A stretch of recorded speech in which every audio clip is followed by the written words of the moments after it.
Billie Joe Armstrong was born in Oakland, California, February 17, 1972. Welcome to paradise. Billie is the youngest of 6 kids. He was coddled and taken care of quite well by all of his siblings, and because he was so sweet and cute, everybody just loved him. We moved to Rodeo in 1976, and Billie Joe was about 4. Rodeo was really kind of this boring working-class town about 15 miles away from Berkeley, and kind of a nasty part of the East Bay here in San Francisco. My father's name was Andrew Marcicano Armstrong. He was a truck driver, an ex-Golden Glove boxer, strong as an ox. His father was like the patriarch. He had a big presence. My stepfather, Billie's dad, was a drummer. He was a really good jazz drummer. He played in bands, and so there was always music in our house. My mom and stepdad always encouraged the kids. We all had music lessons. But Billie Joe sucked most of the musical talent out of my parents. He started playing music around 4. He started with singing. 1, 2, 3. He cut a record called Look for Love. Look for love. Look for love. He had a really sweet voice, and on the backside, the B-side, is an interview with him. Billie Joe, you've just made your very first record. How does it feel? Wonderful. I love it. And he would tour as sort of like a traveling show with other performers, and my father would play drums. Billie's dad and him, they were real tight. There was a definite bond there. Our family was a real cohesive unit, real loving, a lot of laughter. But we kind of lost the family structure. You know, it kind of disappeared and crumbled around us. It was like the first week of school. I remember being, a brand new year. We were sitting at the kitchen table, and my father walked in, and he looked at my mother, and he started crying. And they went back into the back room, and then later came out and told us that he had cancer. Summer has come and passed. The innocent can never last. When we found out my stepdad was sick, it was very emotional. You knew he was dying because he was a big, strong man, and you could see him just withering away slowly. And within 4 months, he had died.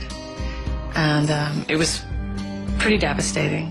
Drenched in my pain again. My father was only 54 at the time, and Billie Joe was 10. It was pretty hard for him because, you're in 5th grade, and all of a sudden your dad's gone, What do you do with that? It's your dad. He's gone. After my stepdad died, everything changed. Mom had to work harder, so Mom didn't get to spend as much time with Billie. She went to work, and she told us, let's move forward, and let's not talk about this. And so it left a lot of stuff unsaid and a lot of emotions not experienced. Billie, after his dad died, I think he immersed himself a lot in music. It was pretty overwhelming for him, not having the words or a way to communicate. So that's when he got his first guitar. That's what kept him going. He was like, I'm going to do this for my dad, so let me focus all my energy in this direction. And it just came organically for him. The guy was just gifted. God reached down, he touched him, he said, this is what you're going to do. It was shortly after that, him and Mike hooked up. They were around 11. They were inseparable, playing music together, hanging out together. Mike was really kind of a spastic, skinny character. Skinny, hyper, obnoxious, and funny. Like all in one. Staring out of my window, watching the cars go rolling by. My friends are Billie Joe Armstrong considered himself an outcast from birth. He grew up middle class in Rodeo, California, a gritty San Francisco suburb dominated by a vast oil refinery. Well, Rodeo just sucks, it was terrible. It was a terrible town. There's nothing there. There's no movie theaters. There's nothing for kids to do. can't make something to do to kill some time. I remember seeing it spray painted somewhere on the side of this wall, or it said Bordeaux, because, there was nothing to do in that town. Billie Joe's family was strictly blue collar. His mom was a waitress, his dad drove a truck. There was some struggling here and there, but one thing that I learned as a kid, just be thankful for the things that you do have, because there's always someone that's got worse than you. Don't worry about who's got more. There was always music in the Armstrong house. His dad was a jazz drummer, and by the age of 8, Billie Joe was playing guitar. Trying to mimic the pounding chords of heavy metal he heard on the radio. I really started getting into music at a pretty young age, the early Van Halen days, or AC/DC. I loved bands that had character and were a solid unit.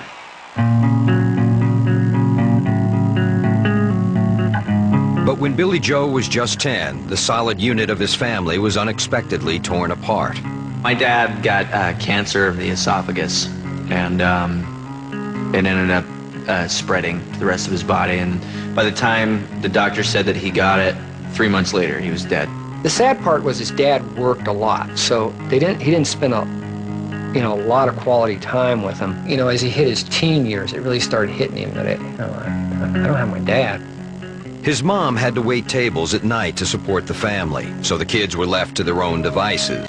I was always climbing through the back window to get into the house every day after school. It's like TV dinners, and there was nothing that was really keeping us as like a family unit anymore. I mean, we put the funk back in dysfunctional. Let's put it that way, you know?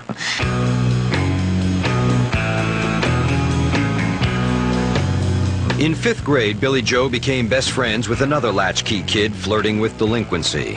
I had like 75 detentions, and the principal calls me in and he's laughing, going, Mike, nobody in the school has more detentions than you. He was so obnoxious, and people would get irritated with him.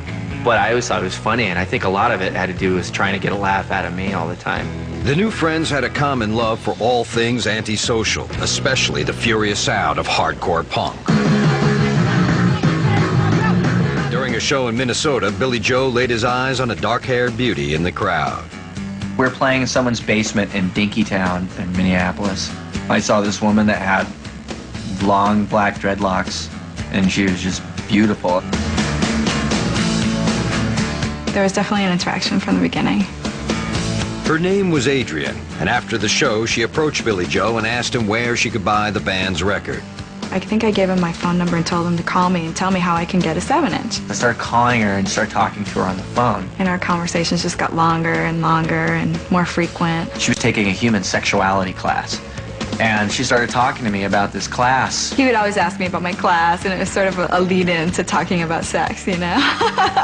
And for a kid that's 18, some woman that's about 20, 21 years old talking to you about her human sexuality class, well, our conversations got pretty long.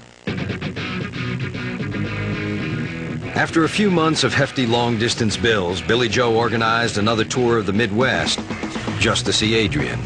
Billie's like, hey, let's go to play a gig in Minnesota. Adrian's from Minnesota. I ended up kissing her. And then I went home and I wrote 2,000 Light Years Away.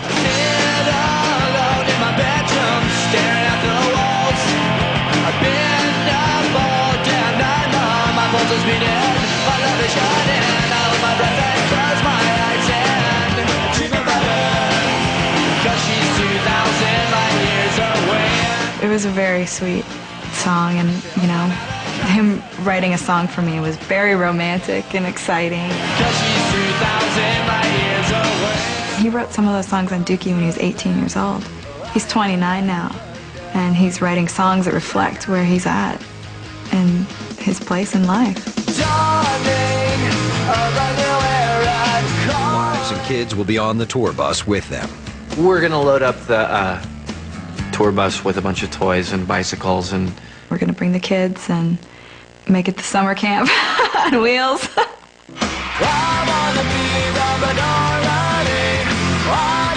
Day is going to be punk on their own terms. There are some of these bands that nowadays are saying, why did you want to be a rock star? Was it the money and the girls? Blah, blah, blah. You know, it's like, you know, it's not about that for me. It was about the music and about your philosophy and your politics, you know.